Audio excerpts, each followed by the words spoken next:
What's up, gang? Welcome back to the Quarter Mile Podcast, episode 4. Here we are. We've made it to the 4th episode in Fast and Furious, or as I like to call it, the one that nobody cares about. This is, seriously, Bailey, so before we do the episodes, I always go and listen to other people's podcasts, just kind of hear what's going on, learn some things. Yeah. And there are no Fast and Furious 4 podcasts out there. Nobody cares. It's not. We are in uncharted territory. There's a few. But so welcome to, if you're into Fast and Furious 4, we have the episode for you. So it's the fourth child. Fourth child that people often forget exists. That's why it's forgotten. Yeah, absolutely. I don't actually know of many friends who are fourth children. Exactly. Yeah, that's the thing, is maybe we just don't make friends with those people. So we are so glad you guys are here for our 4th episode. We, much like Fast and Furious, we are back in one of our original stomping grounds, back at Bailey's house. What their motto was same pieces, new car or something, and we got the same pieces, but just like Fast and Furious, we brought back a good friend from our last episode. Alan Ingalls is now filming us. So just like Fast and Furious 4 brought Hans back, we brought Alan back. So fan favorites all the way. He's not dead. He's not dead. He's still here. Before we get into the episode, Bailey, what's going on? How's life? Life is going pretty well, Drew. Thank you for asking. So I've actually got a song coming out here up in just, 2 weeks or so, 2 or 3 weeks. It's going to be on May the 4th. May the 4th. It's going to be Dear Diary, and May the 4th because I've got a little Sith frog right here tattooed on my wrist. So it is definitely personalized to me and also to you guys because May the 4th be with you. So just keep that in mind. We're going to have the links in the embedded. Yeah, and we'll post it. I mean, this episode is coming out on the 24th of April, so you have time right now to pre-order it, and we'll get the links there for, it's Bailey's birthday on April 28th, so if you're I would love to get Bailey a gift, but I live in some foreign country so many miles away from where they're at. You can just listen to my song called Dear Diary by Bay, B-A-Y, and it's going to be all in the links in there. And also it comes out at 4:44 a.m. on 0504. May the 4th be with you. In the morning? Yeah. Do you think anyone's going to be up at 4:44 No, that's the whole point. Exactly. It'll be up there already, but it's 5 o'clock somewhere. Okay, that's fair. I'm totally going to wake up at 4:44 in the morning and listen to it. Yeah. I'm going to go live. You all can join. We'll go live on the Quarter Mile Podcast channel, and I'll just listen to the song together at 4:44 a.m. on May 4th, and we can just share our opinions on it. So I think we're gonna do that. Tell us a little bit about Dear Diary. I asked already knowing that it's a pretty cool song with a concept. So I guess it's kind of like my debut song, more so as my new artistry, kind of setting up how I am as a person. And it's just it's called Dear Diary because it's how you would sit down and just journal out your feelings and just be all right, dear past me is kind of how it is. So it's dear past Bailey. Although life has kind of sucked, it's given you a bit of backhanded moments. It's gonna get a lot better, and you're gonna get some relationships, break a few hearts, have your heart broken, maybe want to punch something and cry, but you also want to dance to your own beat, because at the end of the day, you are the only person that you have complete control over. Yeah, I love it. I think a lot of getting older is giving yourself permission to be yourself. You have to give yourself permission to be yourself, and you have to give yourself permission to ask the hardest questions, which a lot of people around where we're at right now don't want to ask the hardest questions. So that's kind of what I'm doing right now. Yeah, well, that's awesome. Well, keep asking the hard questions, and you listening, you ask the hard questions. Yeah. For example, one of the hard questions is, what's the point of Fast and Furious 4? And just like you were talking about how the best years are yet to come, this movie sets up for the best movies that are about to come. We are in Fast and Furious 4. There's no thes in this title. No thes. Just Fast and Furious. Straight to the point. Yes. And so just as a response recap, I guess we're not into Fast and Furious 4 yet. We're still talking about Tokyo Drift. We'll get to Fast and Furious eventually. This is the longest intro before we even get to the movie. But just going back, a few people that responded to our last episode, which was a really good one. We really appreciated Rusty's Car Museum for letting us film there. Thank we you. really appreciated Alan and Thank his you. whole entertainment company for taking care of us. A couple things to note. One of our reels that got like a ton of attention. This is probably the best response. So many people disagreed with us that Vin Diesel had like got a producer role and leveraged his role. And they're like, this is wrong. You're incorrect. And I didn't really know what to say because I was like, I Googled it, and that's what the internet said. There's articles about it. Also, there's a podcast I listened to where Justin Lin, the director, said this is what happened. So unless there's a huge Vin Diesel conspiracy theory I'm unaware of. Alternate dimensions or something, I guess. Maybe we're stuck in a loop. Yeah, this isn't even real. We're not even here. We're not real. So you're not even listening to It was a different Vin Diesel, I guess. That's why he was confused. But we got a lot of like, this is wrong. And yeah. I didn't know what to say. I was like, well, I'm sorry I Googled and that's what all the articles told me. So on a lighter note, we had another response. So we did have a reel where I mentioned how I don't appreciate the double standard. Maybe we both are holding our microphones, hopefully at an adequate amount away from our face for the viewers to enjoy them. But I was making fun of that a little bit about how people always say Bailey's got a pretty face, and people are like, cover yours up to me. And then then the lady that made the comment was like, oh, you both look great. So, Sloan, I appreciate you. I don't know if we're going to post this even as a reel, but maybe you're a longtime listener of our 4 episodes. Check us out on all of our social media. It's The Quarter Mile Podcast on a lot of things. Quarter Mile Podcast on TikTok. If you believe in what we're doing and want to help support us, you can donate to our Quarter Mile Podcast family on Buzzsprout. We have all the links wherever you're listening right now, so check that out. Yeah. So support. Yes, and thank you in advance. Okay. I feel like we can talk about Fast and Furious 4 now. Is that... Yeah. Are we there? May the 4th be with you. Here we go. May the 4th. Speaking of which, Bailey's release. We're never going to talk about the episode. We're just going to keep talking about other things. Fast and Furious 4. This movie came out in 2009. I was a junior in college, so excited to be done. I was probably doing an internship in Maryland. Well, it came out in June, so I probably was not a junior yet. I was about to go to... I don't know where. I was somewhere in college. Bailey, what were you doing in 2009? I was definitely going through a lot of medical problems. Oh. Glad you made it out okay. I was in 2nd grade. Okay. I was going into 3rd grade, and I had a seizure. And also had to do, like, ureter reconstruction and stuff. Like, yeah. Yeah, that was a rough year. It was a lot. Yeah. That explains why this movie did so poorly. The world, because I didn't watch it. I didn't have time to watch it. Bailey's condition, I guess. Yeah, and it's fine. You live and you learn. Now I look cool with a bunch of scars. There we go. And I'm sure you can. Do you ever tell people like fake stories? Like, yeah, I was in a. I should be doing that. Every time someone asks you where you got a scar, you need to come up with a new crazy story. So. Maybe just start sharing with them the plots of Fast and Furious movies. Yeah, I was in a gunfight. I got torn open, one by one, limb by limb, by a bear. Yeah, you barely got out of it. Yep, barely. You're welcome. All right, so Fast and Furious 4, directed by Justin Lin, who came in the 3rd movie, and he started directing there, and he's kind of a big force as to why Fast and Furious is the way it is now, because he did 3, 4, 5, 6, 7, and 9. So he's a big help. But not 8. No. When we get to 8 and 10, we'll get to talk about why Justin was not into it. It was not great. There was a lot of the family drama going on in Fast and Furious, and I'm excited to actually sit down and try to learn what all, because they all like dance around it. That's weird in their conversations. But I think tell us the tea. Yeah, I think without knowing any of the details really for sure right now, I think it all comes down to Vin Diesel and The Rock. And they had to deal with stuff. That sounds about right. Yeah, who's taller? Yeah, absolutely. So who could win in a bar Who has fight? more muscles? So maybe we'll poll people when we get to Fast 5 or Fast 8, like just who's better, Vin Diesel or who's The more Rock? sexy?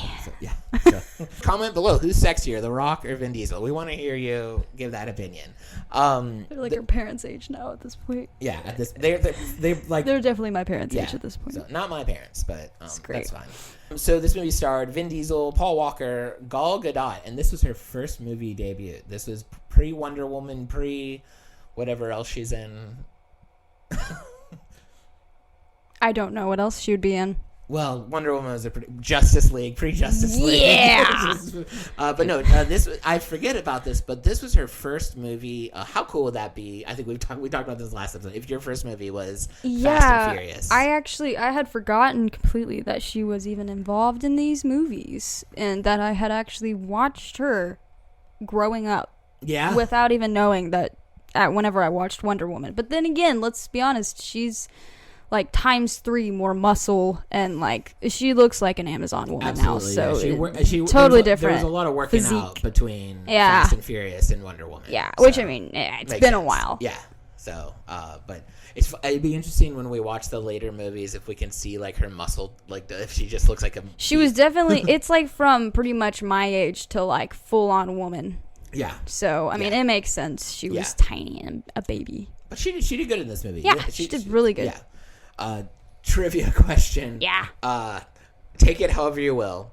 Gal Gadot, Eva Mendes. What do we think? Which one? Which one? If it is like 2009, I would probably say Eva Mendes. Okay. Oh, but then if you had to compare, like, if I had to say Wonder Woman, definitely Gal Gadot. Okay, yeah, that's a good point. I think I agree. Also in this movie, Michelle Rodriguez, kind of. How weird is that? She got credited as a regular in the movie, but she died right. But that was good marketing on their part, though. That was Letty's. Oh, yeah, right. So she was, right. You know, previews and stuff. Did. They're saying she's in the star of the cast, and she was in for like a cold open, and that was it. Right. But that was part of the. And then Jordana Brewster, Mia, who still currently is my least favorite character. We can get into Mia. that a little, yeah. Yeah. I don't know when I start liking her, but it's not in this movie. She's just there. Yeah. That's honestly it. Yeah. What does she do? Not much. No. But we'll get into that when we give our own opinions of the movies. But for now, what the reason everyone comes to this podcast is to hear what does artificial intelligence think of Fast and Furious 4. Exactly. So welcome back, gearheads and movie buffs. Buckle up, because today we're slamming the pedal to the metal with a fun and friendly recap of Fast and Furious, the fourth installment in the adrenaline-charged Fast and Furious franchise. This isn't just any joyride. It's a full-throttle reunion that brings back the original crew for another high-octane adventure. ... Go on to the next scene. Let's start by revving up the engines. With a quick flashback, remember the good old days when we first met street racing maverick Dominic Toretto. Yeah. And undercover cop Brian O'Connor. Well, folks, after a few detours and some time apart, our favorite frenemies are back together, and this time it's personal, which is true. It's confusing, actually, in the beginning. In Fast and Furious, Dom, played by the ever-brawny Vin Diesel, is living a life of fugitive freedom, hopping from one exotic locale to another. But no island paradise can keep him away when tragedy strikes close to home. Oh no. Dom's back in Los Angeles, fueled by a need for vengeance and the octane of his trusty muscle cars. Meanwhile, Brian, portrayed by the late great Paul Walker, R.I.P., has traded in his badge for a corner office at the FBI, so we think. But don't let the suit fool you. Glad they say that.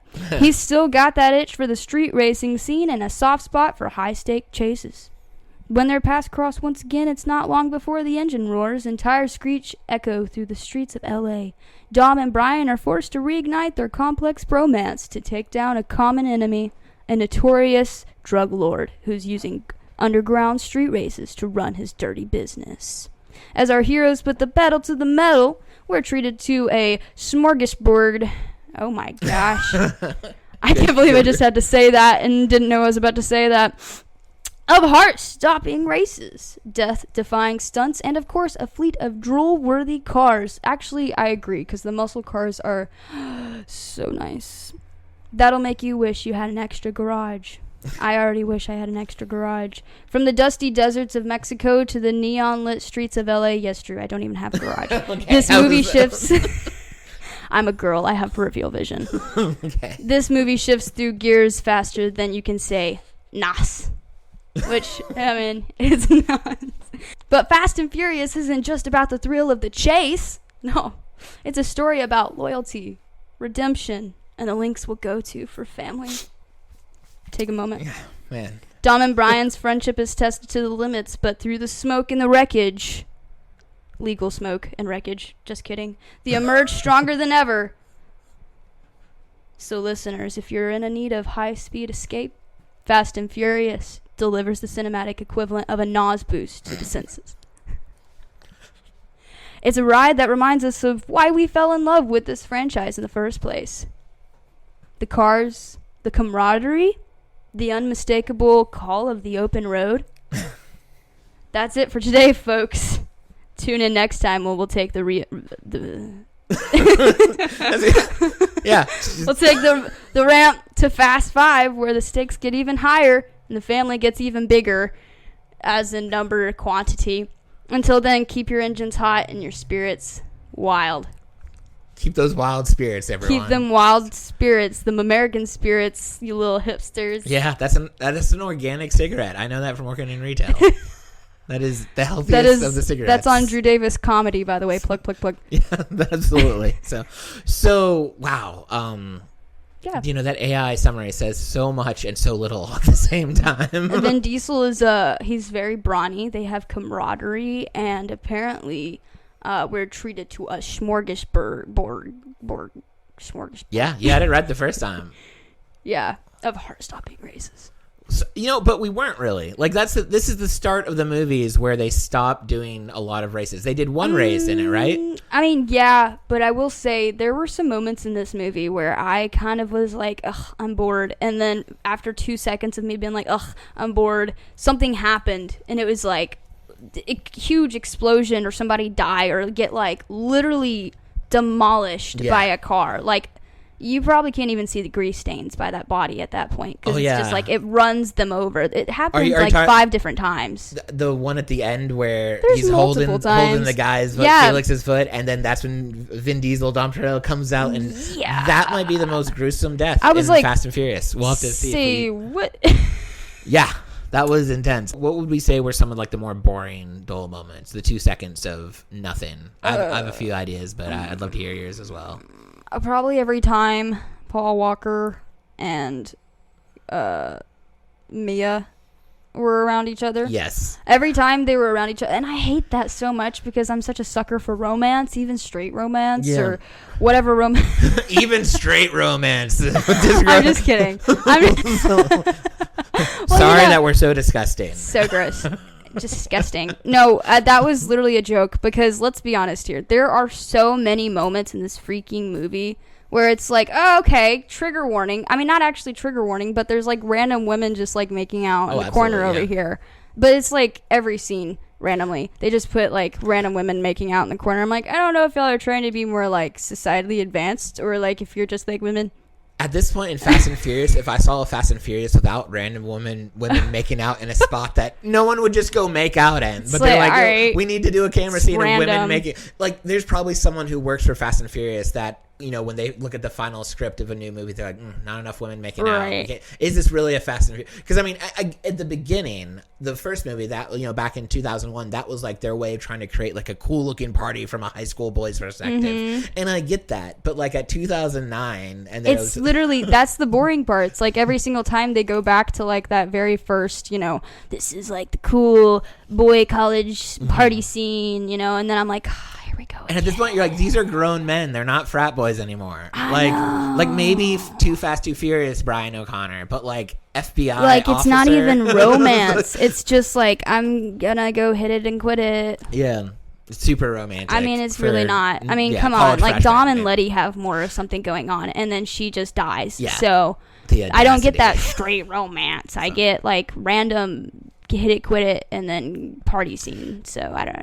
I feel like the movies always make you want to love the romance between Mia and Brian's character. Like, throughout the movies, and especially in this movie, I just don't see it yet. Like, maybe in later movies, like, I can't. What is there? I don't remember being bothered by them. They're so not much. Really romancy. They're like, ooh, you're hot. 2 conversations and then they bang. Yeah, that's which bang, is, bang. Is not a great example for straight romance. No. I feel like more conversations. Even us straight romantics got to do more. Straight off. But Dom and Letty. Now that is a good. That's my favorite couple in the movie. Even though they weren't much in this movie. They're both crazy together. Yeah, that work. Their craziness works, doesn't it? Mm-hmm. Like, so I agree. I thought one of the most boring scenes in the movie. 20% angel. So it's interesting. I'm sorry, say that again. I said 20% angel. Oh yeah, that's right. 80% devil. Yeah, when he was describing his perfect woman, like We'll get there. okay, we'll get there. Okay, sorry. I thought the most boring scene, and it was all in how they filmed it. Honestly, there was a point in one of the races, or maybe they were going to the race, where it was like there was like no lights anywhere. I mean, they were trying to be quiet, so they turned their headlights off, but like it was just total darkness. Yeah. And then they go into caves for even more darkness, and it lasted desert for scene. like 10-ish minutes. Yeah. And like at first I'm like, oh, we'll get something That was here boring. in a second. But so boring, but it's because we couldn't. I feel like someone forgot It was to bring just black. their lights. Yeah, I feel like there was and they were just like, you know what, we're on a schedule, just roll with it. Yeah, So, because I had all my lights here turned off. Like everything was literally turned off, and the TV screen was probably the only like lit part. It was like 8 o'clock at night, so it's just all you saw was this black screen and then like dusty sand for like maybe 5 minutes straight. While I would go back and forth to those people looking back and forth on the camera. It's like, can we see them? And then we're like, no, because we can't even see them. So. right? Yeah, it's like no, they're fine. They're fine. Yeah, and I just felt like that scene went along to it. And I know that when people critique this movie, that's what they talk about. I will say though, usually the critique is like if you read a review of this movie, they're talking about all the scenes that are filmed that way. I really felt it was like just that one. The other race scenes were pretty cool. Yeah. I thought those were pretty good. My favorite thing in the whole movie is the dynamic between Dom and Brian. Like it's and for a good chunk of the beginning of the movie, you're seeing them in different scenes, and it's leading up to them eventually reuniting. And it seemed like Dom was like, ugh, I'm gonna be passive aggressive towards you, like a cat. You know, like my cat's really ticked off at me. I'm not feeding her, or like maybe I stepped on her tail and she's like just upset. So she scratches me or does something stupid. That's pretty much what Dom was doing. Yeah. He was like, I'm just gonna, mess with you for a a little bit. He was very like calm and collected around the guy who was the reason he was on the run for so many years and who messed with his sister under false pretenses. He held it together pretty well. He really did. And I don't know if that was because of the romance between him and Brian's character or if because he was so like on the mission to kill Letty's killer, right? Like I think he kind of thought to himself like, as angry as I am about this, I'm going to fake that it's cool so I can because he had a Honestly, mission. though, that's probably what it was. Yeah. Because, I mean, that's, throughout the whole movie, even if it wasn't, like, super obvious, I mean, it was pretty kind of obvious that he was dead set of just getting this guy gone. Yeah. He's like, Letty's dead. I'm pissed. Let's get this taken care of. This is probably the darkest we see Dom Toretto. There's when we get to Fast 8, there's a little bit of a plot where he's a little bit darker, but like he didn't care. Yeah, but he was definitely like hell set on revenge. Yeah. And then was that the first time we've ever cussed on this podcast? No, I cussed it earlier. I cussed in I episode 2. don't know if Hellset is like. Yeah, well, that's a diet. It's like hellbound. Diet curse word. I don't know. All okay, right. set was the word. Set was the word we needed to change in that. Got it. Okay. No, he. That was the interesting part was that he. I mean, in the whole movie, he is just like you can almost like feel the mourning, the grief that he's going through it, and it reminded me that like at this point in the movie, I mean, Dom and Brian become best friends. They're definitely the protagonists of the series, but I forget that in the first one he was actually the antagonist. Like he wasn't really the good guy in the movie. And by the end of the movie, he had a life on the run. There was no like resolution to his character. Exactly. And in this fourth movie, you don't see like a resolution to his character until the end, kind of when he decides not to kill the main guy. Right. Even though he still got the other guy. He still ran over the other guy, but we're all works in progresses. We're getting there. It's fine. He was more of a side character anyway. Yeah. I'll be honest. This was a rough movie. This isn't my favorite Fast and Furious. Yeah. But if we can draw any kind of like greater meaning from this movie, and as much as I'll trash on her, Mia was the one who said it when she was talking to Brian. She said something like, are you a good guy acting like you're bad, or are you a bad guy acting like you're good? Ooh. And in the movie, you see two shifts in the main characters. Dom's working through some stuff with his grief, but by the end turns out to be an okay guy, and he kind of and him and Brian become buddies. But then you also see Brian kind of like, at this point, at the end of the movie, he's totally accepted his fate as like, he's not a cop. He's not an FBI. First of all, I don't even know how the FBI hired him back in. Who approved? He's that? like, I'm a good liar. That's why they got me. That's a terrible reason to hire a law enforcer. Yeah, I lie about everything. Yeah, and so, and we'll totally put you on this job involving vehicles. We trust you completely if you're a complete liar. Oh, is it working with the guy that you got in huge trouble with in the first movie? Sure, let's do that again, too. So, it was awful on their call. Exactly. But by the end of the movie, he's, because you see it when they, rush off to go save Dom, he's in one of the cars, like, he's decided that this is the family. And goes back to even in the first movie when the police officer was like, there are different kinds of family. And, yes. he was talking about, you should be one of the police officers. And it's so clearly in this whole movie and a whole series, the police, the writers of Fast and Furious do not have high regards for police. No. So, I think that's the point, though, because it's kind of like, it all goes back to a frat boy's college dreams. Yep. Of, like, a party, like a movie. This is what this boy made in the 90s of, like, his dream movie or whatever he wanted to live in world. So, definitely, like, the whole forget the cops is, like, definitely the, y'all know the quote that I'm trying to say. Forget the police. The cops. Yes, yeah, that's that was just exactly that was a whole the quote, thing. Isn't that's been a whole thing for like ages. Yeah. So and that's frequently pulling in Fast that and Furious. demographic. Yeah. And actually in the next movie we'll see they really do forget the cops. The cops. The main villain was Braga, the main drug lord guy. Mm-hmm. But he was not as interesting as the park guy, right? Yeah, as the guy, the second in command. And my favorite moment of this guy was when I probably won't paint the scene as beautifully as it was, but it's towards the end of the movie where they're going to get Braga, and so he realizes he gets kidnapped and he calls for help. And then you see all of his henchmen who are must be on like a day off because he was just hanging in church. There was a casual Sunday or whatever. And you see them all like get in their cars, and his main henchman Felix, or is it Phoenix or Felix? Phoenix. Okay, Felix would be such a chiller. That sounds like the guy who does his Felix. taxes. Yeah. I'm gonna go get me a sub with Felix. Yeah, absolutely. At their old tuna sandwich shop. No, so Uncrusted. Phoenix is out there just chicken fighting. Yeah. He's like yelling. And then he gets the call. It's like he has to go back to work. It's like, oh, yeah, okay. Which makes, I don't know why this is so funny to me, but I'm visualizing what does this man do on his day off? He's just yelling at some roosters. Just yelling at roosters, having a great time. Come on, fight! And then and also, did you notice he had a communist tattoo on him? What? It was right there on his guy. And it was like, there was no reference as to why. It was just, how can we make this guy look more villainous? Let's make him fight chickens in his free time, and let's give him a communist tattoo.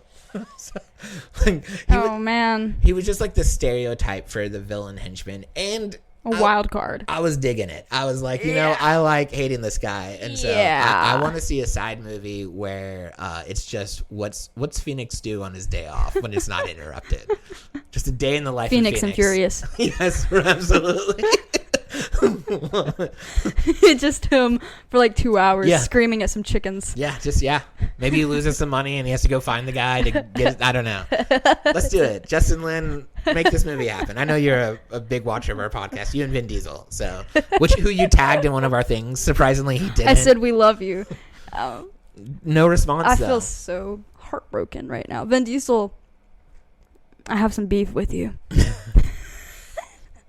I'm sure he won't. He's going to definitely listen to this. Yes, and he won't. He'll care. He'll have a hard time moving on with his life until he squashes the beef. So, Next, we got we're reading what you all think, what fast fan feedback. Yeah. Got some good responses as always. One of you sent us a paragraph, and it was so well written and detailed. I actually was like, I'm going to read the whole thing. That's epic. Yeah. So Peyton said regarding opinions and thoughts and stuff like that for Fast and Furious 4.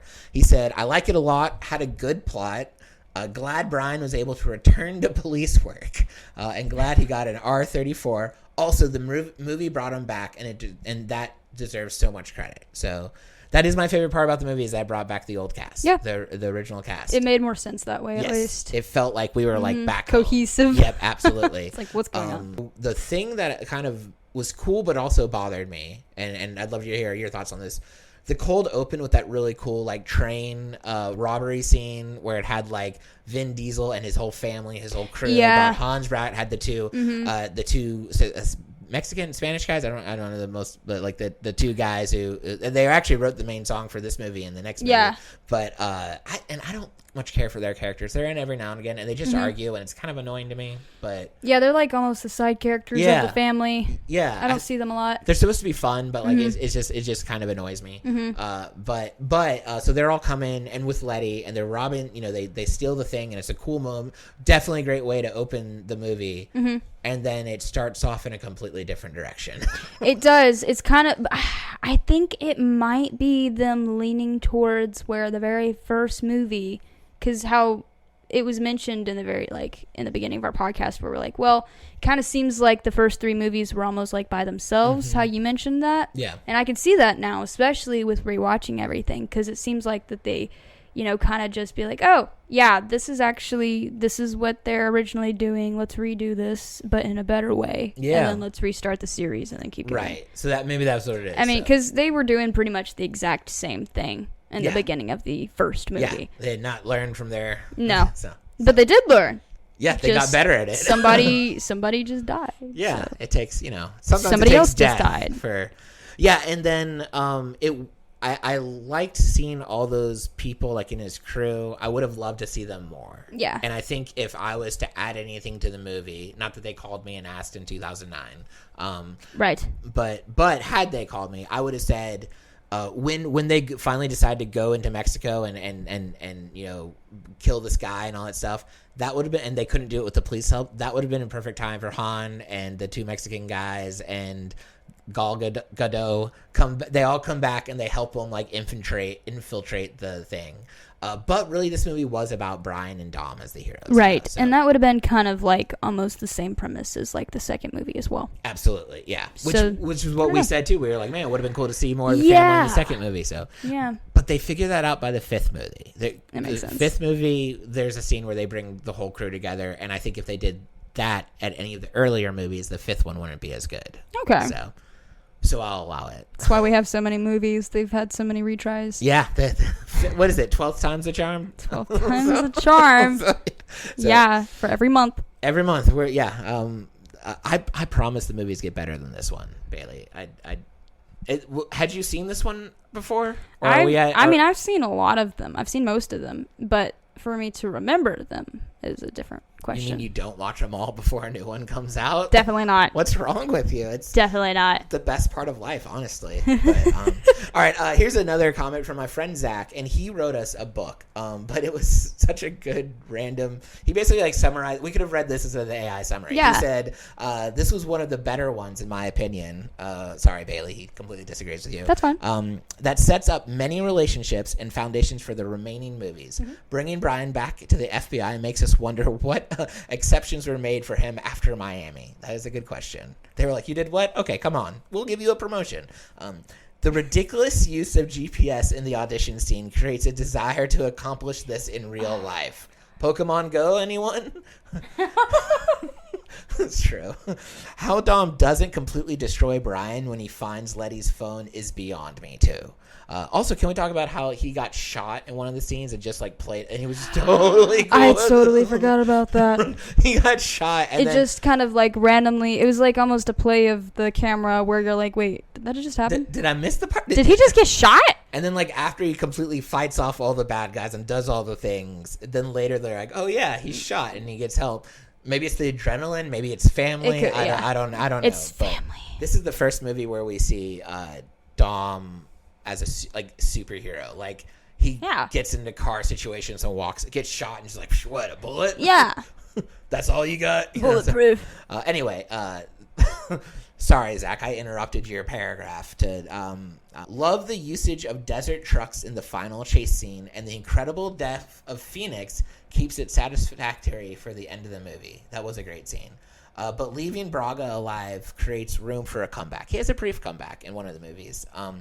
I agree with the judge that if you finally catch up to Dominic Toretto, you got to get him in prison.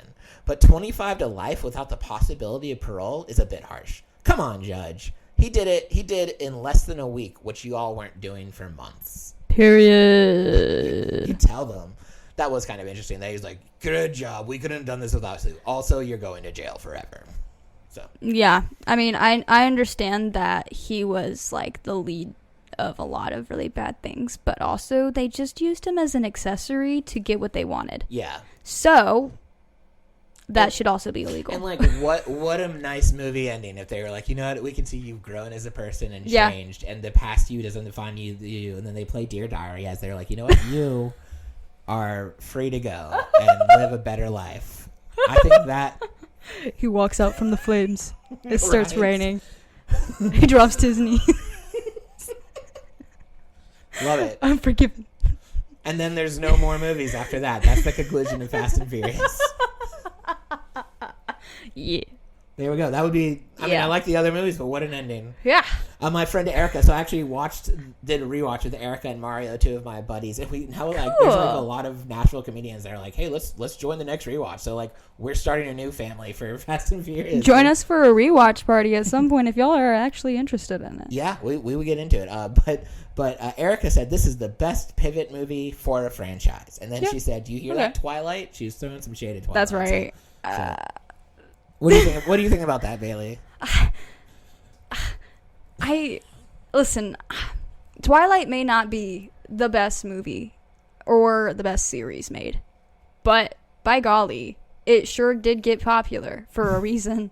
And it was something that girlies and their moms could go and watch on a middle school night. So that's what I did, and that is how I spent my life. So that's why I fell in love with Twilight, because it was actually something for me to do with my mommy, and also to get out, and there's adventure and romance and all that stuff, you know? So it was like borderline adult movies, but like for 13-year-olds, you know? That's fair. Not too much, but like just enough. Honestly, as much as as it pains me to admit this, I think that's wonderful, because just watch a movie with your mom, you know, having a good night like that, like that's a cool thing. Yeah. It's a good bonding experience. I think that's the beautiful part about movies, music, TV shows, is that it just connects people. Exactly. You know? And so whatever movie it is, whether it's Fast and Furious or Twilight, which has a wonderful plot for some people and is very captivating for others, and I'm sure has a great something for everybody.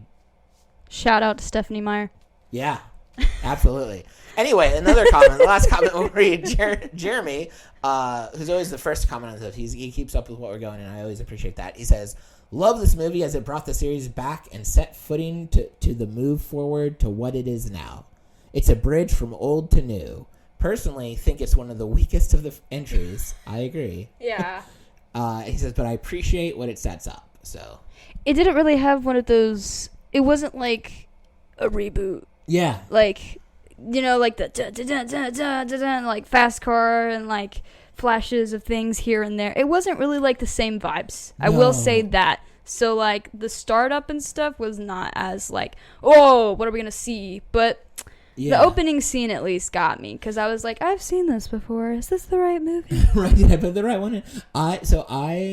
I agree. Like, I think I love that it's set up for the next few movies, and I feel like, and I hope you might disagree with me when you see the next one, but I feel like the next one, they figured out kind of what they were doing for this movie, and then they learned from Fast 2, and when they do the next one, it's a lot better. And then like I feel like 5, 6, and 7 are the best that they've made so far. I feel like those are the ones that I remember. Yeah. So, but I think something they could have kept, and they lose now for like all the rest of the movies, is like that street racing feel. Like there's a really cool race, and even if they threw in the hokey and women are making out over there, and there's fast cars over there, and everyone's wearing cheesy clothing. They kind of missed their original prerogative, really. Yeah, it's like this was kind of like what they were built on, but then they change it. But maybe it's because the audience changes. Yeah, maybe it could be that they're going for more popular taste. They're going with their audiences, or maybe they were also thinking what makes their money. Audience. Yeah, that was probably absolutely what they're thinking, was what makes money. But maybe they were also thinking the audience that they had were like growing up as people. Yeah, and so maybe I feel like Too Fast, Too Furious, the first Fast and Furious, like that gives me like real frat boy vibes. Like when I was like a 19-year-old, I was like, yeah, this is what life's like. But like now, like I would have, I would have been close to about early 20s for this movie. But like if I watch this movie now as a 30-year-old, I'm like, well, there's more to life. Yeah, and once you got like to like the 2010s, I mean the economy, like the structure of people's mindsets and stuff like that also kind of changed. So like you couldn't put in certain things in movies without there being like hate crime or like cancellation or like things taken out or just so they kind of had to maybe reroute what they put in there instead of random kissing woman in the corner or partying in a shrimp seat or something floating in the air. Even like the language and things they make fun of about people. Yeah, the language and stuff are very interesting. And I don't know if that, in general, I don't know if that's such a bad thing, because sometimes as we as a society progress, we accept like, okay, maybe I shouldn't make a joke about that. Like, or maybe, maybe sometimes, like, I think as a comedian, I love the freedom of speech to make jokes about whatever I want. But also as a comedian, when I make jokes, I realize it's like, okay, I can joke about that, but like, should I joke about that? Right. And so I think. Exactly. That's a lesson to take from our podcast. There we go. That's it. Should you say that? Think about that next time. Looking at you, TikTok commenters. Yeah. So here's some Fast and Furious facts about Fast 4. Very hard movie to find trivia about. Like I said, nobody cares. With $72.5 million, it has the highest grossing opening weekend for a car-themed movie. At the time, it beat Cars in 2006, which had $60.1 million. What? And all I could think about is how disappointed the majority of those people were when they got to the movies. What? That's crazy. Everyone was so excited that, and I do vaguely remember how exciting. Wow, they're making another Fast and Furious. So there had been some time you kind of thought after Tokyo Drift they were done. It was a 3-movie series, whatever, and then they're like, oh no, we're coming back with the original cast. I do remember that excitement. But yeah, that stinks. Because be honest, like Cars was such a better movie than Fast 4. Yeah, definitely. You had a lot going on there. Yeah. So the song heard when Dom, Brian, and Mia are eating is called Los Bandorelos by Don Omar and Tego Calderon. Sorry guys, if I'm missaying your name and you're listening to this podcast, I apologize. They play Leo and Santos in this movie, which are those two guys, and in Fast 5. Their song is also heard at the end of Fast and Furious 6 and at the cookout, and it's also heard in this movie.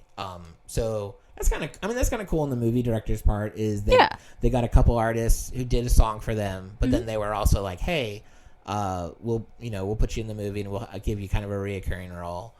I like that about Fast and Furious. The whole franchise is they bring so many random people into random roles. There's a bunch of cameos. Yeah, and there's a lot of people that they get involved. I like when people get people involved, even if they're not like big names. Yeah, it's fun. Yeah, they've had some random big names that have very. They little really have.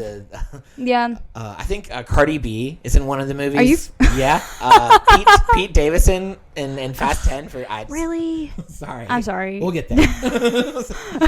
I can't wait. Whatever. They just said, let's throw anybody in there. So I think they just take names out of a hat. They really did. The Rock? Okay, we could call him. Oh my gosh. All right, so those are the fun facts, and now we're ready for Bailey's best bit. So what do you got for us, Bailey? So we have What the Furious with Bailey.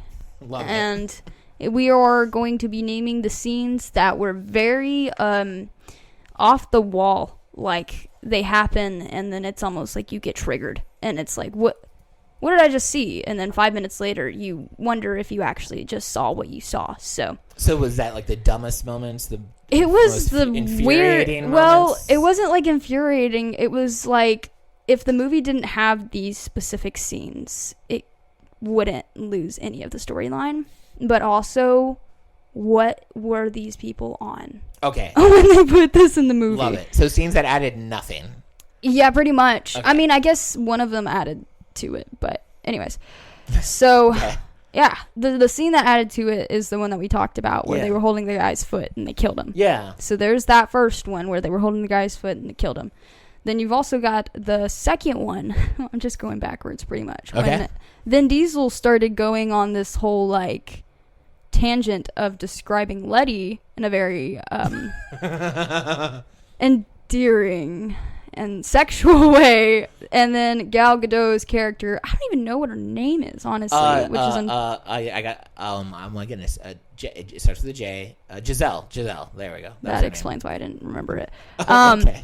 But it's a forgettable name. I don't know. I mean, that's just like a totally different name than what's been going on. So, but she was acting a very affected while he was talking, like it was like a build up to something adultish. So, and then you've got the other one where the guy, that random blonde guy, I guess that was involved. Not Paul Walker. The really like the bad guy or street racer or whatever. He had a ton of women in his house, and he was just sucking on some toes. In 2009, guys, this was above its time. Just so you know, whoever you think came up with the whole I'm addicted to feet, and then these, there's all these people out now with the whole foot fetish. No, this has been circulating since 2009. You're not special. So anyways, guy was doing it. There's that guy that was sucking on a ton of random women's toes, and this is not me exaggerating. The cops come in and they get him, but it's like, what did I just watch? So that's why I said these are Bailey's like What the Furious, because what are these moments? That's what okay, I completely forgot about that foot scene. And I remember when I was watching it, exactly how weird would it be if you were like walking into that when you're just no context. Also we're just gonna overlook the fact that to get ahead in this job, they were like, let's plant illegal evidence on this random guy. On this random guy that's got maybe slightly bit of a brothel. It's not a brothel. Like, I'm not saying he probably had been doing some stuff that would get him in jail, but the fact that they were like, let's just go ahead and it was like an indie porno. Okay, so anyway. That is the scene I'm gonna pick for the What the Furious. You're right. I really went too much into detail. I give myself away, but can't we just like take a moment? Why was that in that movie? It could have done without it so much, and that entire scene in general just didn't make any sense, like any lick of sense. Absolutely. And on the way here, when I was when I was driving here, I'm from Nashville, I'm driving to Jackson, and I have time thinking about Fast and Furious 4. I was thinking to myself, I'd forgotten about that scene completely. I was thinking like, hey, this is the first movie where we don't have. So Fast 2 had like a ton of hints of domestic abuse with Fast 1. There's the controversy around Mia's age. I don't want to break the internet again about bringing that and the love story there. You're right. But even if that wasn't it, Fast 3 had like DK and the high school girl, and everyone was like, yeah, whatever, man. They're kind of related, but let's just, it's fine. And so I was thinking to myself, Luke and Leia bull crap. I was like, you know what? Fast 4, look at them not having any kind of incest and then they have the toe sucking guy. Then they have that. I think I don't know. Maybe there's just like an inside joke or something with the directors or the writers that are just like, let's do something that's incredibly questionable to most people's character, and then just randomly throw it in the movie, and then see what people think. Because you know what? If you tell somebody, there was a scene of this guy with like 8 different women and getting down in a weird way, they'd be like, oh, I gotta go see this. Right. Let's go watch the worst Fast and Furious movie. I kind of feel bad for that actor though. Like, Money. What if that was his first role, and they're like, "Oh, what did you do his first and only role?" So like, well, no, maybe that's how he was hired. I'm really good with special skills. They're like, "What do you do?" And it's really. I'm unique. A foot guy.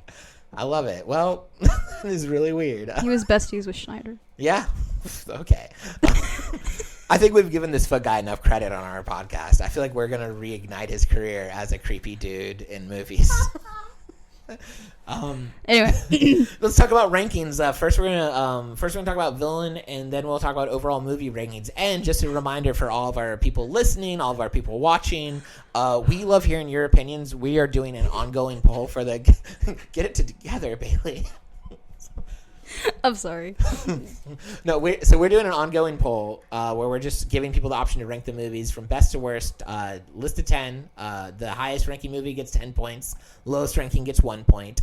I forgot to check. I forgot a lot of things for this podcast episode. For example, I forgot a mic stand, and so we're rocking the double, acting like we're stand-up comedians. And I also forgot to get the numbers of our actual poll. But here's what I do know: the Fast and the Furious, not the one that we're reviewing today, But the first one is currently in the lead with a lot of points, and then the fourth one.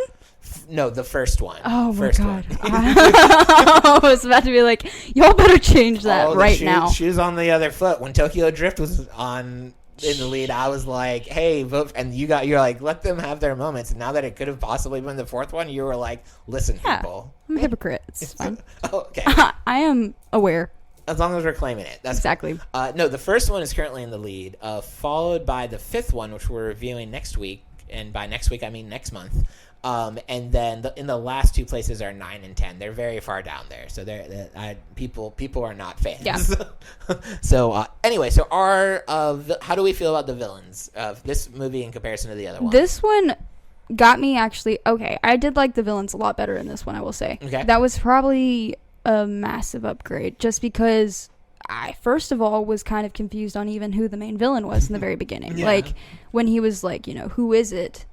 Who do we got to go find? And then like a couple of random names kept popping up, pretty much of like, I'm gonna go find this guy, and then I'm gonna go find this guy. Yeah. But then you had, I guess it was like, I don't even remember what was going on really, but it was like before they went into the whole tunnel scene when they were, I guess, trying out for the guy. Yeah. His bodyguard or his the henchman. The main that was Braga was the guy who was like calling the shots at the beginning. That was the main villain, and then they had the scene where they brought out like a double, like who was the guy that was like, you think I look like a boss? Yeah. So was he the boss? He was the boss. Yeah, because that's what I thought. That was how it's as a Star Wars fan, you'll appreciate this. It was the whole Padme Queen Amidala thing. I figured it was like the whole swap thing. Yeah, and so and that's why that was another moment where they made cops look like idiots. I have a little bit of processing problems sometimes, so I always, that's why I had to rewatch it also 3 different times to try to figure out who the villain was.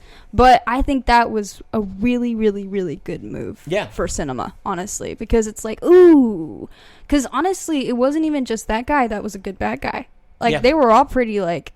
It was a pretty good. They were all pretty good at being icky, like even the foot guy, like, obviously. Yeah, so it was just, but it was good. Like they had really good like bad moral people in there. So it was like, oh, cool. These are obviously bad people. These are obviously villains, and they could drive. They could match the driving with Dom and Brian, and so like a lot of the people in the last movies couldn't even keep up pretty much. They were like, oh man, you crazy, you crazy, man. And I'm like, dang, you just hired him on purpose to do your job, and you can't even do that. So at least these guys match their energy, Yeah, cool. So would you put where would you put the main villain in the rankings? This would probably be top one. So okay, cool. So he's your number one villain, definitely. so cool. And I get that. I liked this villain. What the scene that I liked about, and it kind of reminded me of the second Fast and Furious, was when he was in the car with Paul Walker. Yeah, I was thinking that was a fun.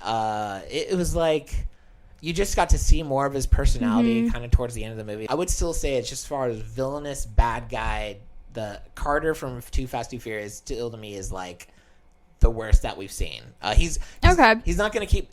For me. He's probably going to keep that role for. I mean, he's pretty awful. Yeah. I just really liked the like complexity. Yeah. I love some complexity to this character. I would put this one as number 2 though. Because I liked him. That's fair. Second worst. That's fine. So obviously, it's okay if we disagree. Yeah. Sometimes you're wrong. Like it's okay. It's okay if we disagree. So. Of course. Yeah.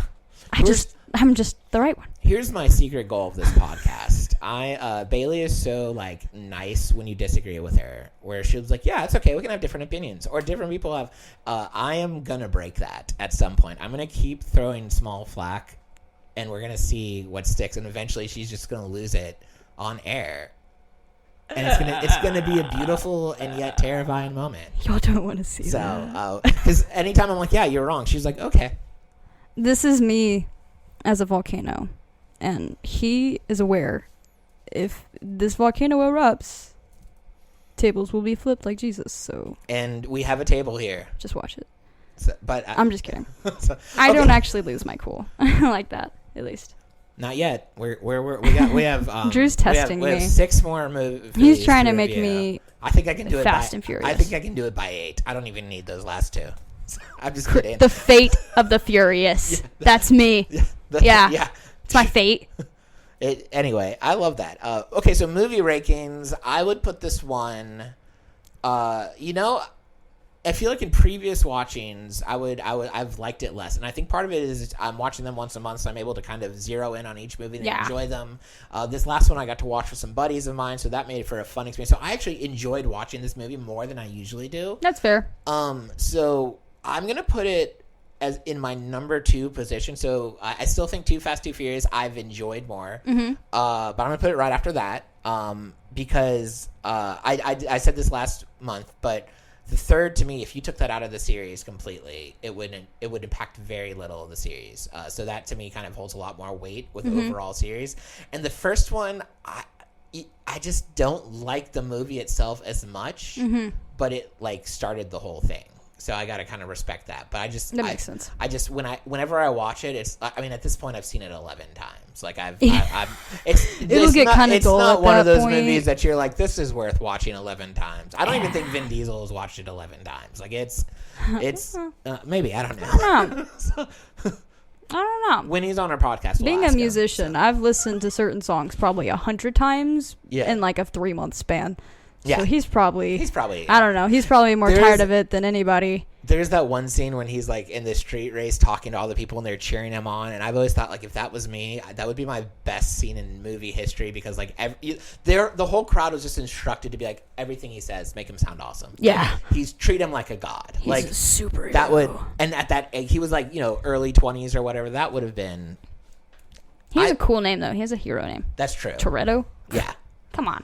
So I would say 4, 2, 1. No, I would not say that. I would say 2, 4, 1, 3. What about you? Okay, so I'd say Too Fast, Too Furious is probably my favorite one, just because like the plot line and everything. Yeah. Pretty much was like solid. I'd probably do. I'll probably do this one after. So like, what is that? 4. Yep. So we got 4. And then you do, I'd say number 1, and then 3. So it'd be 2, 4, 1, 3. All right. So, yeah, Too Fast, Too Furious, the one we just watched, the first one, and then Tokyo Drift. All right, cool. Not to be that guy, but last month you put 3 over 1. Are you disagreeing with past 2, or are you gonna? Yeah. Yeah. Because the more that I look at Sean's face, the more I get annoyed. Those are our movie ratings, our villain ratings. Have we covered everything, Bailey? Is there anything else we want to say or shout out? Have we covered everything? Most importantly, we just always want to thank you guys for watching and interacting with us online or in person. This podcast has been a lot of fun.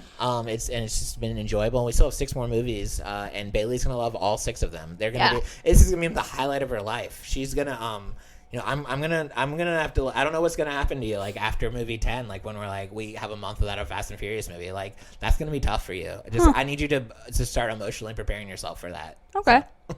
Or I'll be okay. or you'll be okay. Or you'll be fine. But thank you guys so much for checking us out for episode 4. Next month we're going to be covering Fast 5, and very exciting, we have another guest. So you'll want to tune in. If you're like, man, they're funnier and awesomer when there's 3 people involved, we'll check back in next month because we have another special guest. We're very excited to bring him on board to enjoy the ride with us, so to speak. Yeah, the joy ride. Yeah. So thanks for tuning in to Quarter Pile podcast. What is? Yeah. Wow. Speaking of Quarter Pile, you can donate to our podcast to make sure that we're up and going and still alive. Yeah. Help donate. Give us that pile of cash. That's the quarter. Donate pile a quarter to the Quarter Mile podcast. Yeah. Yeah. If everyone gave us a quarter, we would. I don't know. We'd be somewhere. Yeah. So. But thank you so much. And hey, just enjoy something fun this week. This is your reminder to life is short. Enjoy a podcast. Live your life a quarter mile at a time.